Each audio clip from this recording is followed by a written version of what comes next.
"If you play that piano, I'll marry you," laughed the female millionaire. But it wasn't a rich guest who stepped up, it was the janitor's daughter. What happened next shocked the entire ballroom. Don't forget to like and subscribe for more amazing stories. The ballroom of the luxury hotel was filled with glittering chandeliers, tuxedos, and champagne glasses. It was the charity gala of the year, hosted by Isabella Crane, a young female millionaire known as much for her sharp wit as her wealth. On the stage, a grand piano sat untouched, polished to perfection. Isabella tapped her glass and teased the crowd. "Tell you what," she laughed, eyes sparkling. "If anyone here can play that piano well enough to impress me, I'll marry them on the spot." The wealthy heirs and business elites chuckled, but none dared approach the piano. Standing near the back, mopping the marble floor, was Robert, the janitor. His daughter, Emily, just 16, had come with him because he couldn't afford a babysitter. She wore a simple dress, her hair in a braid, and while others looked past her, her eyes were fixed on the piano. "Dad," she whispered, tugging his sleeve, "I can do it. I know I can." Robert shook his head. "Emily, this isn't our world. That's for them." But Emily stepped forward. The crowd gasped as the janitor's daughter walked across the ballroom floor, her little shoes clicking against the polished marble. "Excuse me," she said softly. "May I?" Isabella raised an eyebrow, intrigued. "Well, the floor belongs to the brave. Let's see what you've got." Emily sat at the piano, her small hands hovering uncertainly above the keys. Then she began to play. At first, a soft melody filled the hall, and then, rising, building a flawless cascade of notes. It was Beethoven, then Liszt, then a melody of her own invention, played with a passion no conservatory could teach. The ballroom fell silent. Even the clinking of glasses stopped. Her music wrapped around everyone like fire and silk, tugging at their hearts. When the final note faded, there was no laughter, only thunderous applause. Isabella stood, her smirk gone, her eyes shining. Slowly, she approached Emily. "You," Isabella said softly, "played with more soul than anyone I've ever heard. You've done something money can't buy." Emily glanced nervously at her father. "Thank you, ma'am, but I don't need you to marry me. Just maybe help my dad not have to work so hard." The millionaire blinked, then laughed, a warm, genuine laugh this time. She knelt down and hugged Emily. "Done, Isabella," said, "from today, your father works for me in a better role, and you, Millie, going to the best music school in the country. My treat." The ballroom erupted in cheers. The janitor wiped his eyes, unable to believe what had just happened. His daughter hadn't just played the piano. She had played her way into a future neither of them had dared to dream. And Isabella Crane, the millionaire who once mocked, would never forget the night the janitor's daughter changed everything. With a single song, the Grand Sterling Hotel sparkled that night. Crystal chandeliers spilled golden light over gowns, tuxedos, and glasses of champagne. It was Isabella Crane's annual charity gala, the biggest event of the season. Everyone who was anyone in the city was there. Isabella, the young millionaire, who had built her empire on tech investments, was the center of attention. She was striking, tall, elegant, and always quick, with a remark that could sting or charm, depending on her mood.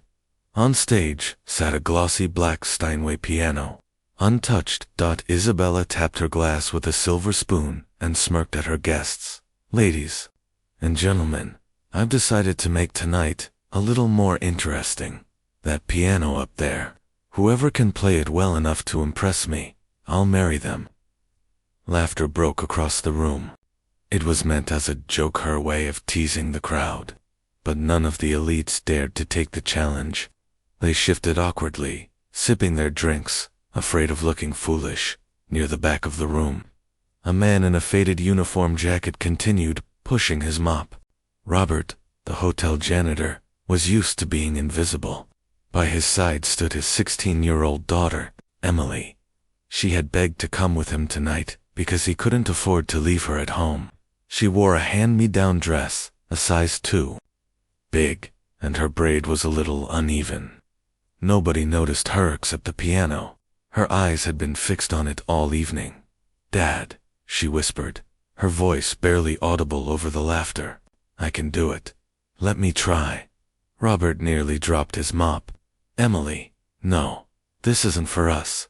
These people, they'll laugh. But I can play. You know I can. Please." Robert shook his head firmly. "We don't belong up there. Just stay by me." But before he could stop her, Emily stepped forward.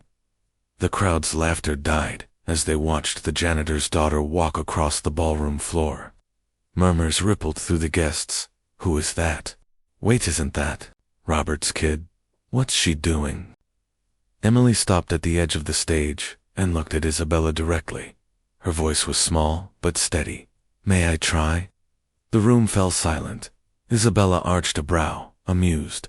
Well, a brave soul among us." She smirked. "Go on, little one. Show us."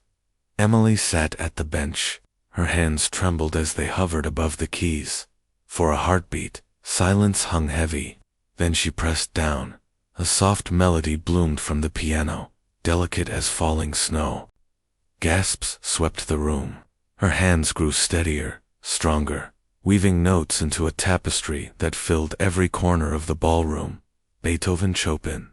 Then, seamlessly, she slipped into her own composition, one she had written late at night, when her father was too tired to notice the soft playing from her room. Her music told a story of struggle, of hope, of a girl who dreamed beyond the walls of poverty. It was not just skill, it was soul. Guests stood frozen, glasses half raised. Some wiped their eyes without realizing it. Even Isabella, arms crossed at first, slowly lowered her guard.